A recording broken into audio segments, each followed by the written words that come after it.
Semoga Ustaz selalu dalam lindungan Allah. Amin ya rabbal alamin. Dalam salat kita berselawat kepada Nabi Muhammad dan Nabi Ibrahim. Kenapa Nabi Ibrahim? Kenapa Nabi Ibrahim?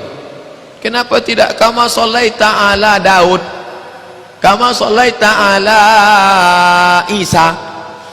Nabi Ibrahim disebut dengan Abu Syariah.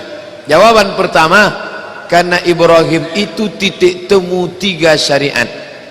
Kristen percaya pada Ibrahim, Yahudi percaya kepada Ibrahim, Islam percaya kepada Ibrahim. Maka titik temu ketiga agama ini bertemu pada Ibrahim. Kama sallaita ala Ibrahim wa ala ali Ibrahim.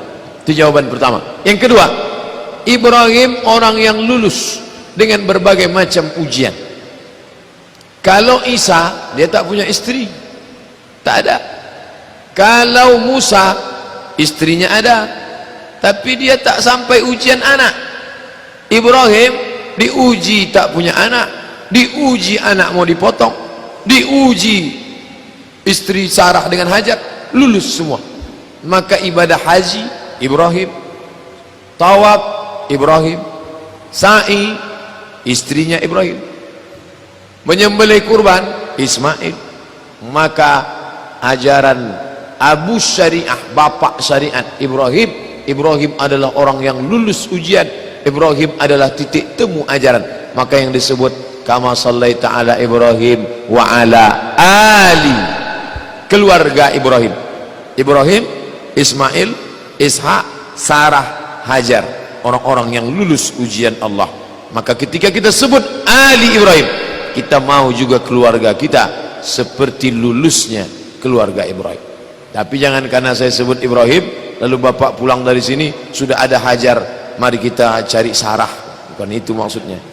Maksudnya bagaimana lulusnya mereka menghadapi goncangan hidup, itulah yang diambil. Faktu, ambil iktibar, pelajaran. Bagaimana cara mengetahui kalau salat kita itu khusyuk? Bagaimana cara agar kita khusyuk? Cara khusyuk 5 langkah. Yang pertama, diawali dari menyambut azan. Allahu Akbar, Allahu Akbar, Allahu Akbar. Asyhadu anna Muhammadar Rasulullah. Allahumma salli ala Sayyidina Muhammad. Asyhadu anna Muhammad Rasulullah. Hayya 'alal falah. La haula wala quwwata illa billahil aliyyil azim. Setelah itu ditutup dengan doa, Allahumma rabba hazihi da'wati tammah wa salatil qa'imah. Hati sudah mulai hadir.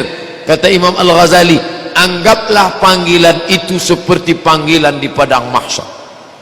Hati yang tadi keluyuran ke mall SKA, singgah sebentar ke Pecel Lele, mampir ke Sungai Siak, balikkan.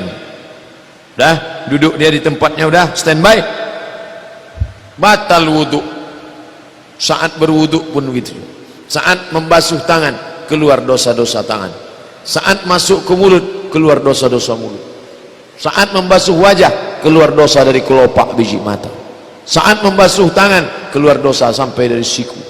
Saat mengusap kepala sampai telinga, keluar dosa sampai dari lubang-lubang telinga.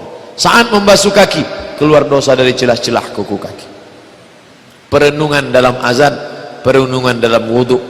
Yang ketiga, dari tempat wudhu ke tempat solat, hati tetap dijaga. Tak boleh, tak boleh. Kenapa? Dapat melalaikan hati. Kalau mau, astagfirullah, astagfirullah, astagfirullah. Adapun saya sambil bertisbih, astagfirullah, astagfirullah. Oh, tak ada, tapi kan itu bid'ah tu. Astagfirullah, astagfirullah, astagfirullah. Datang kawan ngajak, gimana kabarnya sih? Astagfirullah, astagfirullah, astagfirullah, astagfirullah. Itu caranya untuk mendidik dia. Karena kalau kita ngobrol kata Ustadz Somad, oh panjang ceritanya itu. Dah 3. Yang keempat, connect antara mulut dengan hati. Mulut dengan hati. Bismillahirrahmanirrahim. Bismillahirrahmanirrahim. Alhamdulillahi rabbil alamin. Ar-Rahmanirrahim. Itu yang di mulut, itu yang di hati. Connect. Ketika dalam bacaan yang sir, Sami'allahu liman hamidah, mil'us samawati mil'ul ardi. Connect. Yang kelima, pahami apa yang dibaca itu. Pahami apa yang dibaca itu. Saya tak menyuruh ngapal arti, itu Gus Roy. Adapun kita paham secara umum. At-tahiyatul mubarakatus salawatut thayyibatu lillah. Paham. Assalamu alayka, bukan ngapal terjemah, bukan. Paham saja isi dari tasyahud. Allahumma ighfir li ma qaddamtu wa ma akhartu wa ma asrartu. Allahumma inni a'udzubika min adzabi jahannam wa min adzabil qabri wa min fitnatil mahya wal mamat wa min syarri fitnatil masiihid dajjal. Assalamualaikum warahmatullahi. Ketika hati agak lalai, naik balik. Tanah yang licin, jalan. Agak lalai, naik lagi. Agak lalai, naik lagi. Agak lalai, naik. Jangan sempat dia jatuh, sempat pula lari-lari, masuk pula kolam nangkap ikan pula dulu.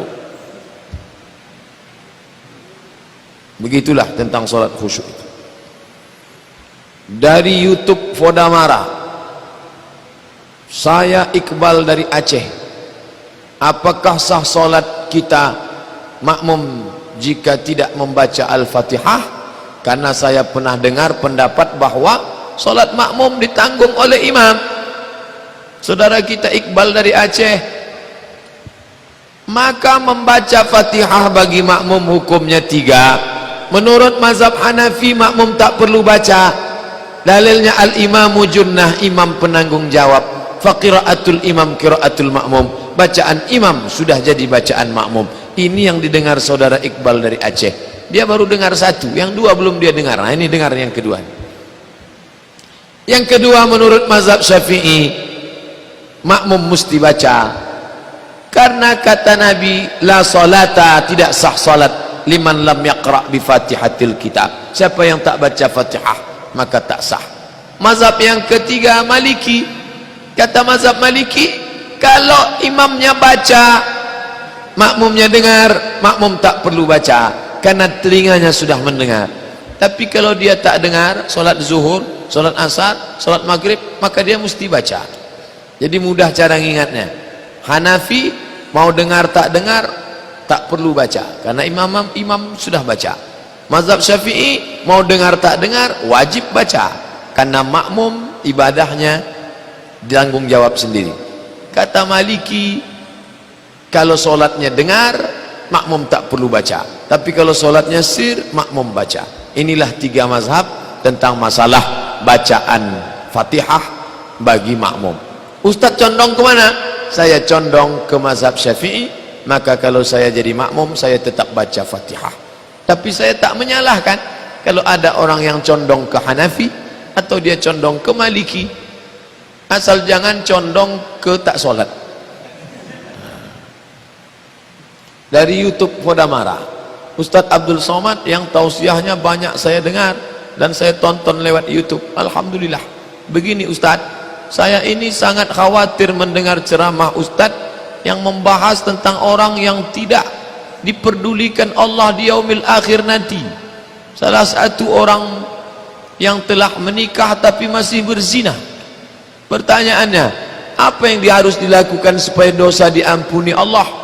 Terima kasih Ustadz atas pencerahannya, biar hati ini tak gusar. Ma min muslimin yuznibu dzamban. Kalau ada orang buat dosa, langkah pertama summa yatatahhar, bersuci, mandi. Kalau tak bisa mandi, saudara kita yang sakit terbaring, wudu. Kalau tak bisa wudu, tayammum. Summa yusalli rak'ataini, salat sunat 2 rakaat. Saya niat salat sunat taubat 2 rakaat. Summa yusalli rak'ataini, salat sunat taubat. Summa yastaghfirullah, banyak baca istighfar. Astaghfirullahalazim. Sedekah, sedaqatus sirri tudfi'u ghadab rabbi. Bersedekah memadamkan murka Allah. As-sadaqatu tudfi'u, sedekah dapat memadamkan api, kama yutfi'ul ma' an-nar, sebagaimana air memadamkan api. Pertama, bersuci. Kedua, salat sunat taubat. Ketiga, banyak istighfar. yang keempat bersedekah. Itulah kata hadis Nabi. Buatlah itu, nanti Allah akan turunkan ketenangan. Dari YouTube Fodamara, saya dari Aceh. Apakah kita kafir kalau meyakini ayat kursi yang maknanya kursi diartikan dengan tapak kaki Allah? Karena saya pernah baca Quran terjemah yang bunyi tafsirannya, makna kursi yang sahih adalah tempat letak kakinya Allah. Tak boleh menyamakan Allah dengan makhluk. Allah duduk di atas kursi seperti aku duduk di atas kursi ini. Kafir. Laisa kamitslihi syai'un. Allah tak sama dengan makhluknya. Dalam ayat yang lain, walam yakul lahu kufuwan ahad. Allah tak setara dengan makhluk. Maka yang dimaksud dengan al-kursi di situ, kata Imam An-Nawawi, ayat kursi itu mengandung 7. Yang pertama al-uluhiyah, ketuhanan. Yang kedua al-wahdaniyah, keesaan. Yang ketiga al-hayah, kehidupan. Allah maha hidup. Yang kelima, yang keempat adalah al-ilmu, ilmu Allah. Yang keenam adalah al-mulku, kuasa Allah. Yang keenam al-qudratu, kudrat, kehendak.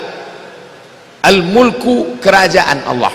Yang keenam al-qudratu, kuasa Allah. Yang ketujuh al-iradatu, keinginan Allah. Kuasa, keinginan. Maka Imam Nawawi mengartikan kursi dengan kerajaan, kekuasaan. Begitu pendapat Imam An-Nawawi dalam kitab Al-Minhaj Syarah Sahih Muslim Ibn Al-Hajjaj. Wallahu a'lam bishawab. Itulah kaji kita malam ini. Terima kasih atas segala perhatian. Mohon maaf atas segala kesilapan. Subhanakallahumma wa bihamdika asyhadu an la ilaha illa anta astaghfiruka wa atubu ilaik. Wa sallallahu ala sayyidina Muhammad wa ala alihi wa sahbihi wasallam. Walhamdulillahi rabbil alamin. Wassalamualaikum warahmatullahi wabarakatuh.